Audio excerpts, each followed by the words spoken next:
오늘 본문은 마귀의 계계를 말하고 있습니다. 사탄은 나라와 우리의 자존감을 죽인다라는 것입니다. 한 민족을 살리고 죽이기 위해서는요, 중요한 것이 역사 공부입니다. 중국의 동북아 공정이라는 게 있죠. 일본의 임나 일본 부설, 그리고 삼국사기 초기본 부정, 이 모든 것이 식민사관이고 우리나라를 다시 먹겠다는, 내지는 우리를 한없이 자존감을 추락시키는 역사의 방법입니다. 일본은 일제는 그래서 한국 역사를 본격적으로 연구하기 시작했습니다. 조선 총독부 산하에 조선사 편수회를 만들어서 동경제대 출신인 관변사학자의 경성제대 최고의 교수인 이나미씨 류를 비롯해서 한국에는 이완용, 권준현, 박영효, 이윤용 등을 참가시켜서 식민사관을 만들게 됩니다. 그래서 한민족은 분열을 좋아한다. 사색당파를 봐라. 내부적으로는 분열을 좋아하고 외부적으로는 사대주의에 빠져 있는 게 너희다. 여러분, 사대와 사대주의는 다릅니다. 약소 국가가 살아나가기 위한 방법은 사대예요. 그러나 사대주의는 다르거든요. 사대는 처세예요. 정치적인 좋은 방법이란 말이에요. 근데 우리나라를 외부적으로는 사대주의에 빠졌고 내부적으로는 분열이 있다. 그래서 우리의 지배를 받는 게 당연하다라는 방향으로 식민사관을 만들어 갑니다. 여러분, 대표적인 민중식민사관 중에 하나가 의자왕과 삼천궁녀인 거 아십니까? 여러분, 의자왕이라는 말 뜻이 걸상, 책상 걸상 그 의자가 아니라는 거 아시죠? 의자는 의롭고 자비롭다는 뜻이에요. 원래 왕은 죽은 다음에 말을 붙이거든요. 흥청망청한 왕이라면 그런 이름을 붙이지 않습니다. 그는 굉장히 의롭고 자애로운 왕, 그래서 의자왕이에요. 여러분, 역사에서 제일 중요한 건 문헌이고 두 번째가 유적입니다. 그 다음에 해석이에요. 문헌이 제일 중요한 거예요. 의자왕이 언제 삼천궁녀를 데리고 흥청망청했다는 기록 없습니다. 의자왕은요, 얼마나 막강했냐면요, 영계소문이, 그리고 신라의 김춘추와 김유신이 두려워했고 당나라도 두려워했습니다. 그래서 건들지 못했던 막강한 군주였습니다. 그래서 합세해서 죽인 거예요. 그 의자왕, 그는 그런 초라한, 당연히 멸망당해야 될 그러한 흥청망청한 왕은 아니었습니다. 물론 나라 멸망의 책임은 있지만 말입니다. 삼천궁녀, 그때 3,000명의 궁녀가 어디 있습니까? 어디서 그런 것들이 있습니까? 너희는 이러한 역사의 흐름 속에서 다른 나라의 지배를 받는 것이 당연하다 하면서 일제가 우리를 그렇게 식민사관 속에서 가두어 두었습니다. 나라의 자존감이 떨어지잖아요. 그러면 멸망해도 돼. 우리는 이렇게 살아도 당연해. 그런 마음이 듭니다. 존재가 무너지게 돼요. 보세요. 안중근으로 인해서 한없이 타올랐던 민족의 자부심, 자존감을 안중생을 통해 갖고 싹 죽이지 않습니까? 여러분, 그러면서 존재성을 무시하는 거예요. 여러분, 사람 하나가 무너지는 거는 그의 자존감, 그게 무너지면 존재와 삶이 다 무너지게 됩니다. 그래서 일제는, 저는 지금 일본은 우리나라와 새로운 관계와 창조적인 관계 속에서 아름답게 동행해 나가야 된다고 믿습니다. 그러나 일제시대 때는 그런 일을 했습니다. 그래서 정신적 지도자들이 있잖아요. 문학가, 예술가, 지도자들을 전부 변절시킵니다. 그래서 한민족이 너희는 그런 민족밖에 안 돼. 이렇게 해서 이런 친일, 그러한 민족 지도자를 전부 박살을 내버렸죠. 김동인, 서정주, 노천명, 이광수, 이인직, 정비석, 최남선, 최만식. 참 괴롭습니다. 이미 이것은 공론화된 사람들이기 때문에 말씀을 드린 겁니다.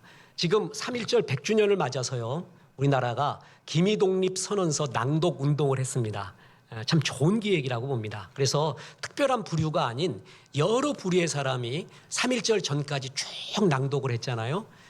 그 전에 기미독립선언서가 평가절하가 됐던 게 사실입니다. 왜 그런 줄 아십니까?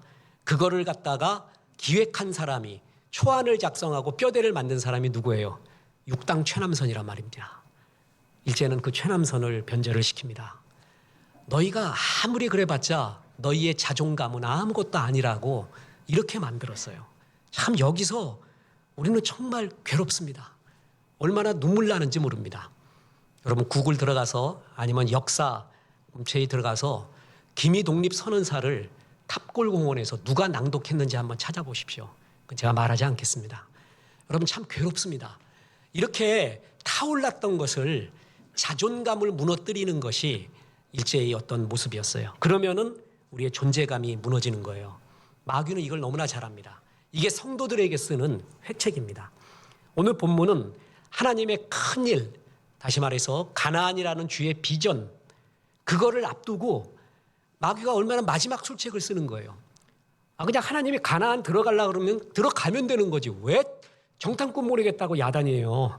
하나님이 이런 경우에 축복이 아닌 허락을 해줍니다. 그래서 허락해서 갔더니 갔다 온 사람들이 하는 말이 전부 부정적인 말이에요. 여호수아와 갈렙 빼놓고요. 자, 마귀는 이렇게 해서 우리의 자아를 그리고 우리의 자존감을 무너뜨리려고 합니다. 마귀는 바로 이런 부정적인 발언을 통해서 내 자신을 파괴합니다. 여리고성이 난공불락이래요. 그 군대가 막강하대요. 거기 네피림이 있대요. 우리의 등치하고는 게임이 안 된대요. 그리고 가나안 땅은 너무나 척박한 땅이라서 가면 쎄빠지게 고생하다 죽을 것 같대요. 맞는 분석입니다. 이성적이고 합리적인 분석이에요. 하나가 빠졌어요. 하나님이 함께 하시면. 주님이 허락한 땅이다. 그리고 주님이 지금 함께하고 있다라는 믿음만 빼놓고는 다 맞는 사실이에요. 마귀는 현실적인 분석을 통해서 우리를 꼼짝 못하게 합니다. 보세요. 민수기 13장 32, 33절.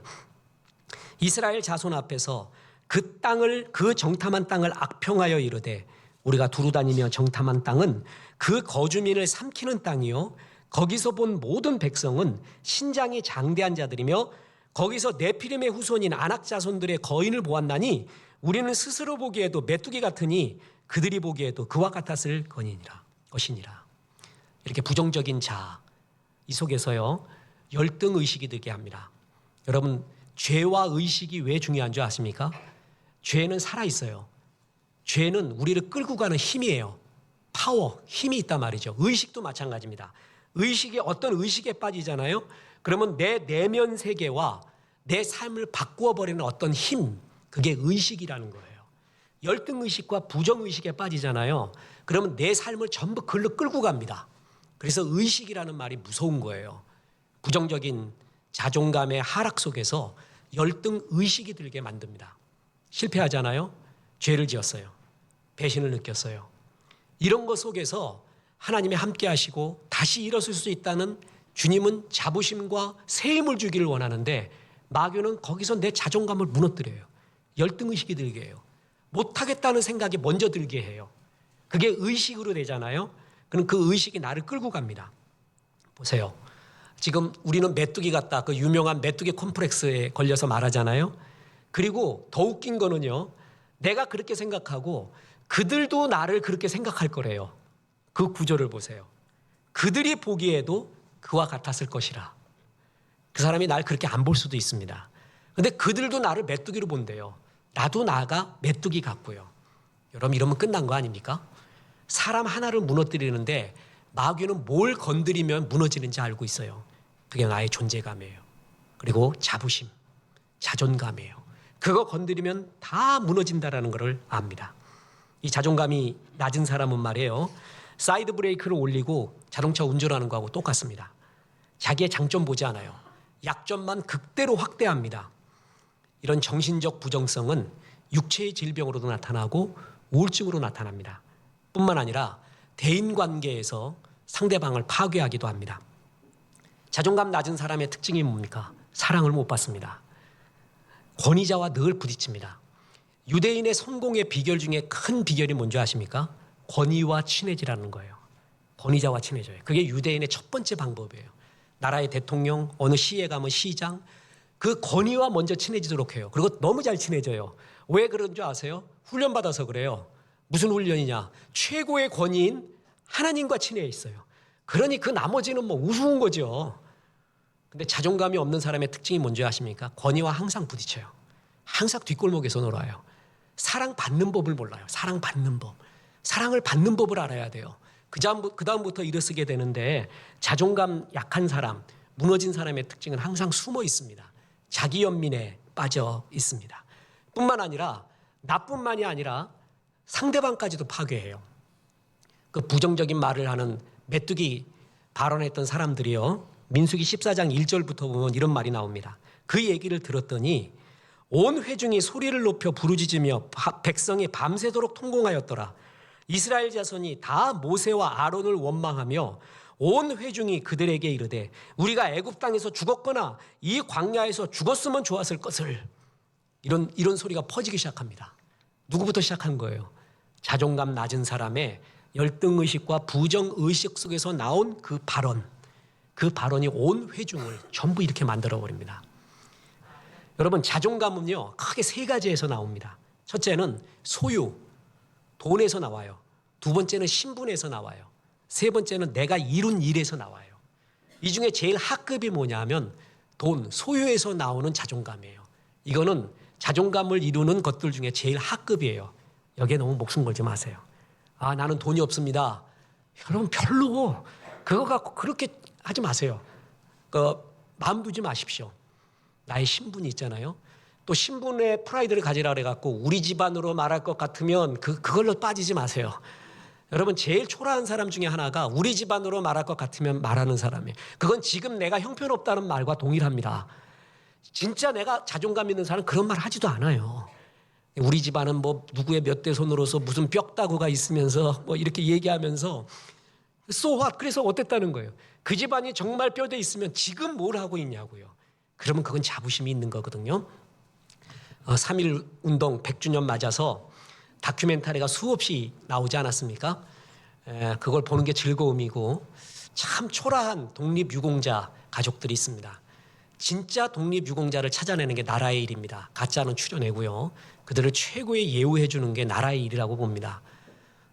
그 사람의 최고의 자부심이 사진 한 장이에요. 돈도 하나도 없는데 백범 김구 선생 옆에 있는 게 우리 아버지입니다. 상해 임시정부에서 문지기일이 있어도 난 나라를 위해서 이런 일 했습니다.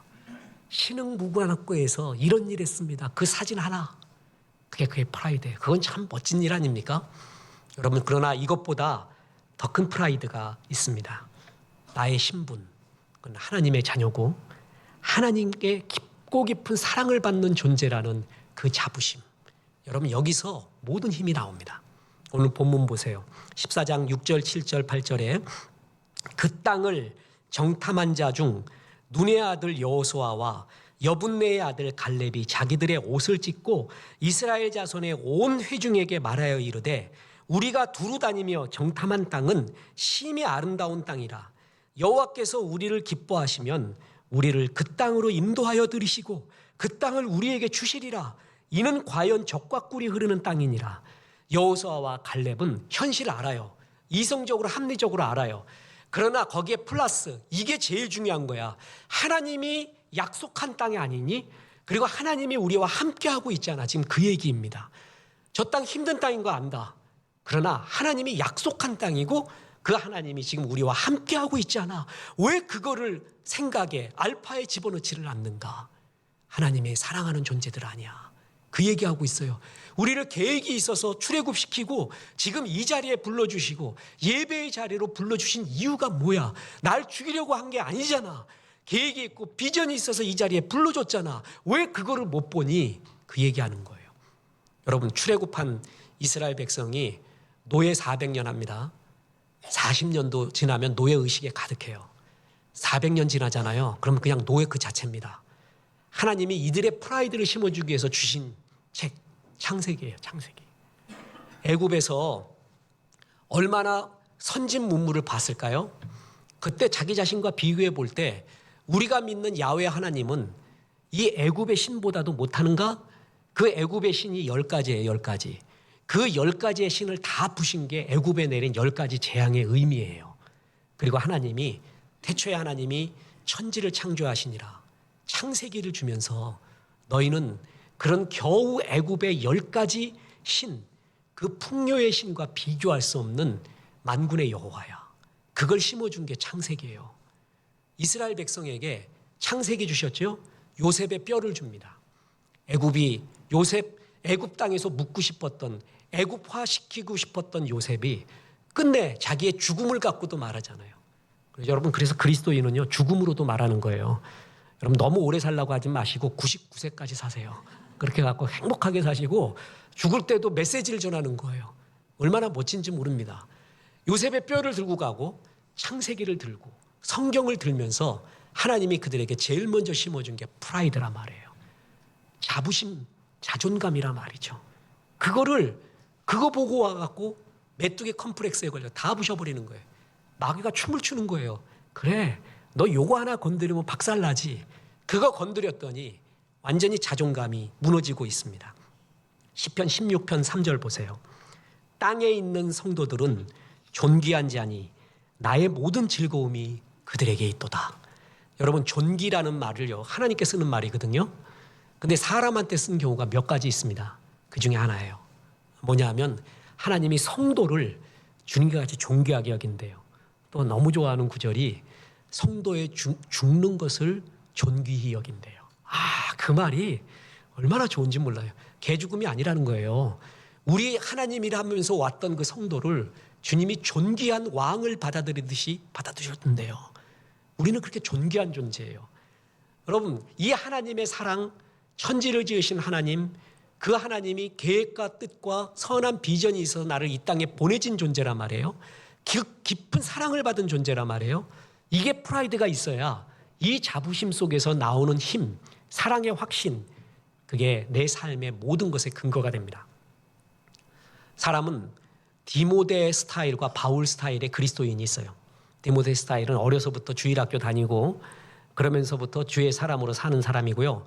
또 하나는 극적으로 변화된 사람, 바울 같은 스타일이거든요. 저는 바울 스타일입니다. 중학교 2학년 말기 때 예수 영접했다 그랬죠. 지금도 그 교회를 지나다니면 정동에 있는 교회예요. 가슴이 뭉클해요. 그러면서 저는 정말 예수 믿는 게 모든 걸 뒤집어 놓는다는 걸 알았어요. 하나님이 날 사랑하고 날 향해 계획이 있고 나를 소중히 여긴다는 게 동시에 느껴졌어요. 그때 그 프라이드, 그러면서 56등 하던 내가 나 이렇게 살아서는 안 되겠다라는 생각이 동시에 일어났어요. 그래서 주님이 쓰려면 준비돼야지.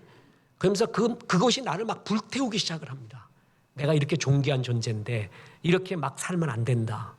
그게 얼마나 나를 불태우고 좋아지는지 몰라요. 주님의 나의 존재에 대한 선언, 주님이 사랑하고 계획이 있다라는 그 사랑과 계획에 대한 확신, 그것이 나를 불태웁니다. 수년 전에 하버드 대학에서요, 철학과 심리학을 전공했던 한 강사가 있습니다. 유대인 강사인데 탈벤 사하르라는 사람이에요. 이 사람이 천신만고 끝에 하버드에서 시간 강사 하나를 얻어갖고 강의를 시작했는데 강의 제목이 행복하게예요. 그러니까 하버드 같은 명문대학, 학문의 대학에서 그 행복하기라니 그거 무슨 시정 잡배 같은 얘기냐. 그래서 처음에 몇 명 모였냐면 8명이 등록합니다. 1년이 지났습니다. 2년이 지났습니다. 3년이 지났습니다. 1,400명이 듣습니다. 최고의 인기 3대 강의가 되었습니다. 대단하죠? 여러분, 정의란 무엇인가 마이클 샌들 같이 최고의 강의가 된 거예요. 3대 강의가 됐어요. 그래서 LA 근교에 있는 클레어몬트 대학원에서는 행복학 박사과정까지 만들어요. 현대인은 정말 행복을 중요시 여기는구나. 2017년도에 한국의 키워드 흑수저, 금수저. 2018년도에 한국의 키워드 소확행. 무라카미 하루키가 말한 소소하고 확실한 행복, 월라벨 이런 거거든요. 나중에 그에 대해 설교할 때가 옵니다. 뭐가 진짜 소확행인가? 그만큼 복잡한 현대사회에서 행복을 중요시 여긴다는 거예요. 이 행복을 잡은 거예요. 여러분, 그래서 행복학 박사가 됐거든요. 그래서 그 집대성한 강의록을 모아놓은 게 해피어라는 책으로 나왔어요. 그 해피어의 주제가 뭔지 아세요? 간단합니다. 사랑 주고 사랑 받을 때가 인간은 제일 행복하대요. 빅터 프랭클이라고 있습니다. 아우슈비츠 수용소에서 정신과 의사였죠, 유대인. 거기서 살아나와서 로고 테라피, 말씀 치유법, 의미 치유법 이걸 만들어서 심리학계에서도 5대 학파 중에 하나를 만듭니다. 의미요법 그래갖고 이 사람이 죽음의 수용소에서 그 책을 써서 요만큼 돼요. 우리 옛날에 우리 필독도서 여러분 공용도서 지금 엄청 많아요. 거기에 다 있어요. 지금 설교에 말했던 책은 거기에 다 비치돼 있어요. 공짜로 볼 수 있습니다. 내가 만약에 빅터 프랭클이었으면은요 한 이만큼 두께로 완전히 사람을 휘어잡는 글을 쓰겠어요. 감성도 집어넣어서요. 근데 이 사람은 일부러 감정을 다 뺐어요. 사실적인 묘사만 썼어요. 딱딱하게 일부러 그랬대요. 그래서 요만큼으로 나왔습니다. 그러면서도 그의 감성이 들어간 부분이 있어요. 죽음을 앞뒀거든요. 죽는 걸 생각하고 노을을 보고 인생을 생각했어요. 내가 제일 행복한 때가 어느 때였는가. 그런데 너무나 평범한 진리, 그러나 가장 확실한 진리를 자기는 거기서 깨달았대요. 제일 행복한 게 뭐냐? 사랑했을 때래요. 그리고 사랑받았을 때래요. 그거밖에 없더라는 거예요. 인생을 보니까. 내가 이루어 놓은 일, 소유했던 거, 떵떵거렸던 거, 이름 날렸던 일 다 아무 의미 없대요. 다 소용없대요. 정말 최고의 강력하게 목물처럼 남는 게 사랑했던 일이고 사랑받았던 일이래요. 똑같은 얘기예요. 너무 평범한 진리죠.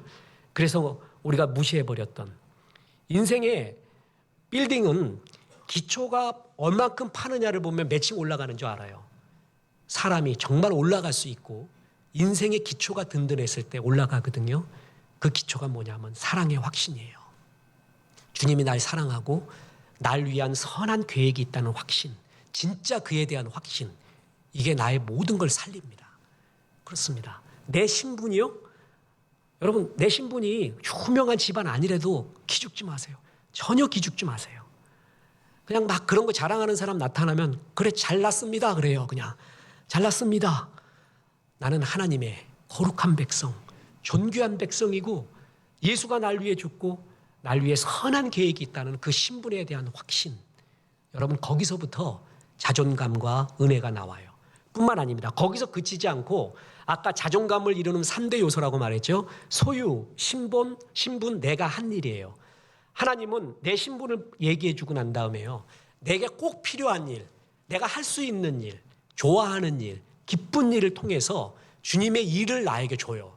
보세요. 갈라디아서 6장 17절에 보면 이후로는 누구든지 나를 괴롭게 하지 말라. 내가 내 몸에 예수의 흔적을 지니고 있느니라.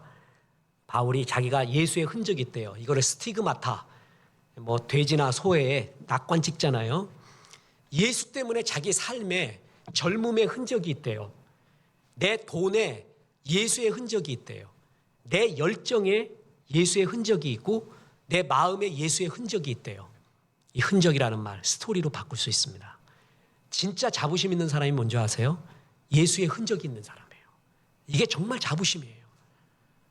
나는 내 돈을 쓰는 건데 이거는 예수의 스토리가 있는 돈이었어. 내 평생 정말 순수한 돈이었어. 주님 앞에 온전히 주님 바라보고 드렸던 게 있어.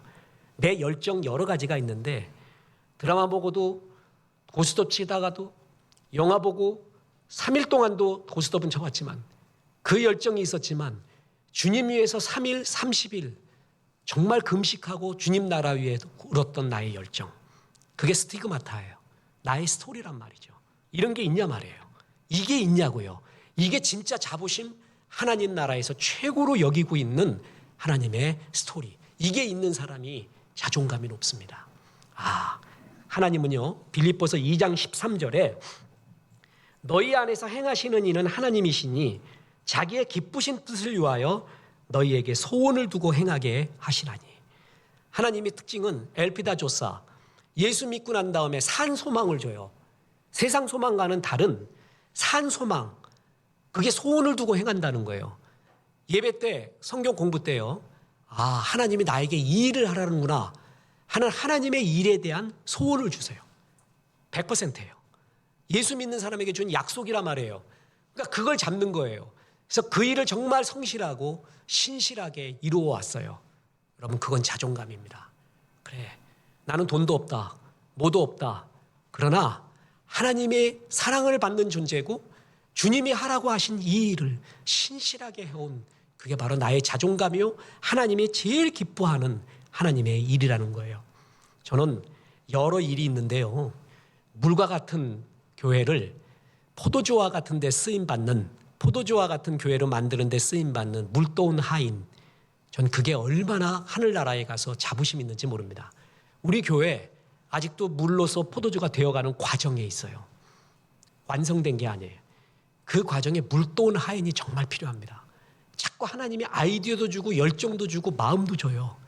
여러분 여기에 물도운 하인 돼서 너 뭐 하고 왔냐 그러면 물과 같은 주님의 교회에 포도주 같은데 같은 맛을 내는데 쓰임받은 종이 되었습니다.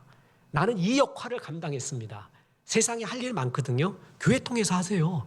구제하고 선교할 일 많아요. 교회 통해서 하세요. 여러분에게 마당과 광장을 마련해주고 여러분의 헌신과 여러분의 헌금과 여러분의 눈물이 하나 헛된 대로 흘러가지 않도록 정말 기도하고 건강한 교회가 되고 싶습니다. 그거 여러분과 저의 모든 주님의 마음일 거예요. 그런데 쓰임받고 포도주의 교회로 만들어가는데 쓰임받고 왔습니다. 얼마나 좋습니까? 여러분, 하나님이 항상 소원을 두고 행하세요. 산소망 줘요. 그 일을 신실하게 행했을 때 그게 바로 하나님 나라의 자존감이 되는 것입니다. 자, 여러분, 어느 집사님이 중국에 계시다가요, 한국에 와서 주일 예배를 계속 드리고 있습니다. 이제 곧 중국으로 다시 가십니다. 선한 분입니다. 이분과 대화를 통해서 이분이 이런 말을 해요. 한국에 와서 대형 교회 가보고 중형 교회, 우리 교회에서는 또 계속 예배 드렸으니까요, 소형 개척교회를 가봤대요. 자기가 확신하는 게 있대요. 한국 교회, 한국 할만하다는 거예요. 여러분, 신문에 나오는 정말 문제가 터지고 그렇게 된 게 초대형 교회 경우가 많아요. 여러분 잘 아세요. 진짜 선한 교회 많습니다. 드러나지 않아서 그렇죠. 한국의 개척교회 중에, 중형교회 중에, 대형교회 중에요, 정말 선하고 주님 나라 위에 기도하고 하는 교회 많아요. 정말 그런 교회 많아요. 하나님이 이 교회를, 한국 교회를 살려주시고 또한 하나님이 이 교회를, 한국 교회를 향한 주의 비전이라는 거죠. 대한민국 말이에요. 세계 선교사의 유례가 없는 대개 나라가 교회가 쓸 때는요, 선교사가 와서 피를 뿌릴 때 세워지거든요. 그리고 성경 번역하고 그게 순서예요. 우리나라요, 세계 선교사에 거의 유례가 없습니다. 우리나라가 번역해와. 우리나라가 우리나라 말로 성경 번역해서 갖고 오고요. 우리나라 사람이 선교사 전에 소래교회 세워요. 이게 우리나라 선교사예요. 하나님의 역사예요. 세계 2대, 어떤 사람은 3대 부흥운동이라고 하는데 저는 2대라고 봅니다. 영국 웨일즈와 평양 대부흥. 세계 기독교사에서 유례가 없는 2대 부흥운동, 평양에서 일어났습니다. 여러분, 산골 곳곳마다 말입니다. 대한민국은 교회 없는 데가 없습니다. 대한민국에서 태어난 영혼은 내가 예수 복음을 못 들었다고 핑계치 못합니다. 이런 나라 세계에 없습니다. 선교 한국이에요. 얼마나 많은 곳에 선교하는지 모릅니다. 여러분, 북한 말이에요. 정말 따뜻하게 맞이해주는 부류가, 탈북민이나 북한 영혼을 따뜻하게 마음으로 받아주는 부류가 누군지 아세요? 교회예요. 객관적으로 보면, 야, 우리 한국도 아냐, 힘들어 죽겠는데 너희들까지 지금 취직할 때가 있냐, 이래가면서 뭘 배워왔냐, 막 이렇게 이야기하는 경우도 있어요. 근데 진짜 마음으로 맞아줘요. 북한 영혼들을 사랑해줘요. 어디서 그러는 줄 아세요? 교회가 그래요. 교회가. 여러분, 정말 그 나라를 위해, 하나님 나라 위해 기도하고 한국교회가 그러고 있다는 것입니다. 한국 전쟁 시에 162개 국가가 있었습니다. 그중에 한국이 몇 위인 줄 아세요? 161위입니다. 꼬바리에서 두 번째 가난한 나라예요. 근데 우리나라가 이렇게 되었습니다. 저는 이제 3월 중순에 되면 정밀 검사와 아마 시술을 다시 받을런지 모르겠습니다. 아이언맨 3인데 4까지는 주님 좀 봐주십시오. 내가 지금 3까지만 하면 되겠습니다. 그래서 검사를 받게 되는데 저는 이런 생각이에요. 내가 다른 나라에 태어났으면 난 죽었을 수도 있다. 소천할 수도 있다. 난 대한민국 의료 체제가 너무 좋습니다. 여러분, 치과, 병원 마음대로 갈 수 있는 나라예요. 정말 감사하더라고요. 역귀국하는 거 아시죠? 그 대부분의 여러 이유가 있지만 의료 체제 때문에 의사들한테 미안해요. 그 고생하면서도 우리들은 너무나 쉬움, 가까이 있는 의료 혜택을 받고 있어요. 그래서 병원 갈 때마다 감사합니다. 이럴 수가 있구나. 우리나라 전기료가 엄청 싼 거 아세요? 우리나라 대중교통이 엄청 싼 거 아세요? 더군다나 65세인가 70세 이상은 노인네들한테 전철 그냥 타라고 막 패스 주고. 여러분, 정말 감사해요. 헬조선이라는 말이 있습니다. 왜 그런 말이 나오는지 충분히 이해를 합니다. 그러나 그리스도인은 쓰지 마십시오. 그리스도인은 자꾸 그런 말 쓰지 마십시오. 그래서 그런 말에 매이지 말고 헬조선을 하나님이 기뻐하는 하나님의 조선으로, 하나님의 나라로 만들 수 있는 언어를 사용하시고 그렇게 인도해 주십시오. 여러분, 일제시대 때 젊은 그리고 지식인들이 우리는 이 풍진 세상을 만났으니 이렇게 살 수밖에 없었다고 얘기하는 부류가 많이 있었습니다. 얼마나 협박을 하는지 변절할 수밖에 없었다라는 그런 말하는 사람 많이 있습니다. 이해합니다. 내가 만약에 그때 태어났으면 저는 그때 우리 교회에서 안수식을 할 때 등대교회 권찬대 목사님이 설교를 하는데 그래요. 장로님인가 그 권사님 안수 받는데 이게 뭐냐면 교회의 직분이 아니래요. 그래서 하는 말이 순교의 순서래. 제일 먼저 전쟁 나면 목사가 죽어야 되고 그다음에 전도사고 그다음에 장로님들이 그게 순교의 순서지 교회의 계급이나 직분이 아니라는 말. 근데 그 말 딱 들었을 때 주여 전쟁 안 일어나게 도와주옵소서. 내가 그때 태어나면은 나 순교할 수 있을까? 엔도 슈사크의 침묵에 보면 그 신부를 배반한 그 아주 유다 같은 놈이 있습니다. 그 친구 하는 말이 그래요. 나도 편안한 시대와 편안한 나라에 태어났으면 누구보다도 신앙생활 잘했을 거야. 왜 하필 이때 태어나서? 여러분 그게 이해는 되지만 보세요. 그때 이회영 같은 사람을 보십시오. 이회영은 우당 이회영, 명동 신흥 갑부였습니다. 최고의 갑부였어요. 자기의 재산 다 정리해서 현금 600억을 지금 돈으로 말하면 명동 땅이 전부 거의 그 사람 거였습니다. 2조 원 그걸 다 들고 신흥 무관학교를 세웁니다. 그리고 자기는 죽어갑니다. 자기 가족들 거기서 굶어 죽습니다. 이시영 하나만 6형제 중에 하나 나오죠.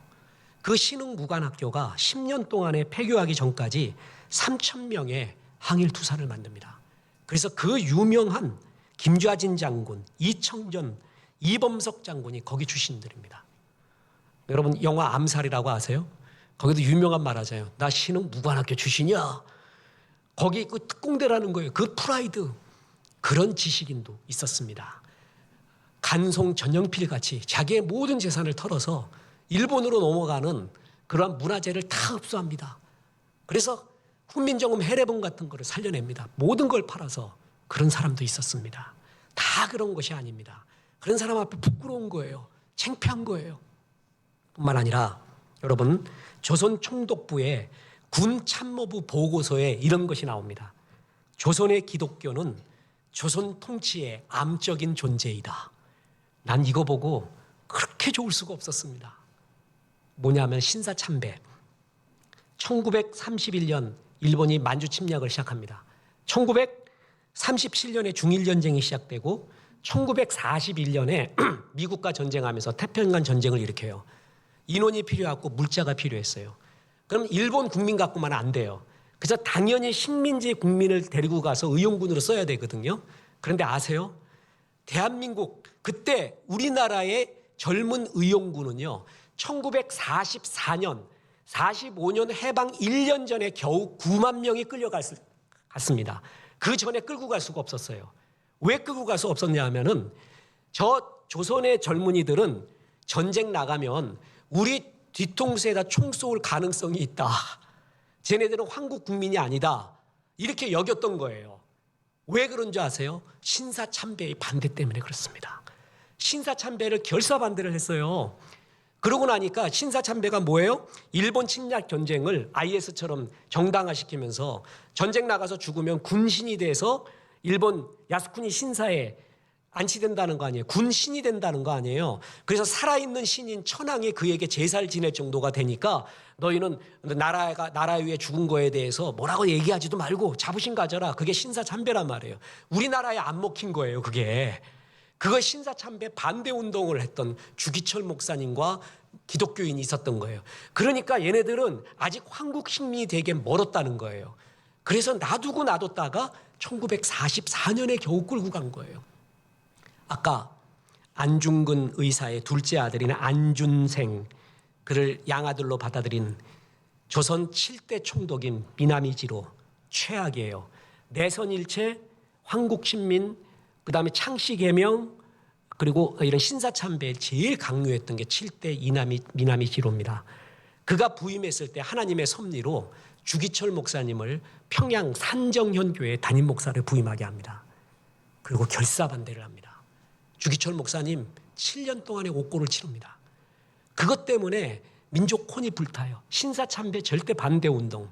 물론 일부 변절자들이 신사참배로 갔지만 4,000명, 2천여 교회가 200교회가 폐쇄되고 2,000명이 이렇게 구속되면서 신사참배 반대를 합니다.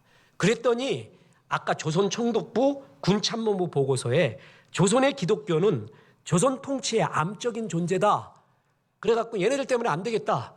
그래서 황국식민 조선의용군을 뽑아가지를 않은 거예요. 여러분, 그럼으로써 조선의 젊은이들을 얼마나 많이 살려냈는 줄 아십니까? 민족의 자존심을 살려내게 됩니다. 뿐만 아닙니다. 여러분, 많이 우리 조선의 의용군, 젊은 의용군이 끌려가잖아요. 그럼 일본 전쟁의 협력국이 됩니다. 근데 협력국이 아닌 피침략국으로 남아서 배상을 요구할 수가 있는 거예요. 보상을 요구할 수 있는. 여러분, 이 정도의 모든 일을 그때 기독교인 주기철 목사님 같은 분이 했습니다. 여러분, 조선의 기독교는 일본의 수많은 순찰, 파출소보다 큰 역할을 합니다. 나라의 민족혼도 지키고 한국의 자부심이 되었고 하나님의 자랑이었습니다. 하나님이 이 대한민국을 사랑하심을 믿습니다. 북한 사랑하심을 믿습니다. 다시금 하나님이 교회를 통해서 역사하실 것을 믿습니다. 여러분이 하면 됩니다. 우리가 하면 됩니다. 우리의 역할을 하면 됩니다. 하나님이 우리에게 이 땅에서 하라고 하신 일을 하면서 하나님, 이 조국의 부흥을 다시 한번 기도하고 하나님, 그래서 실주되어 있는 대한민국, 실주되어 있는 우리의 자존감, 실주되어 있는 교회의 자존감 높이는 데 쓰임받고 주 앞에 홀홀 날아가면 되는 거예요. 여러분, 이런 평화의 통로 되시기를 주 예수의 이름으로 축원합니다.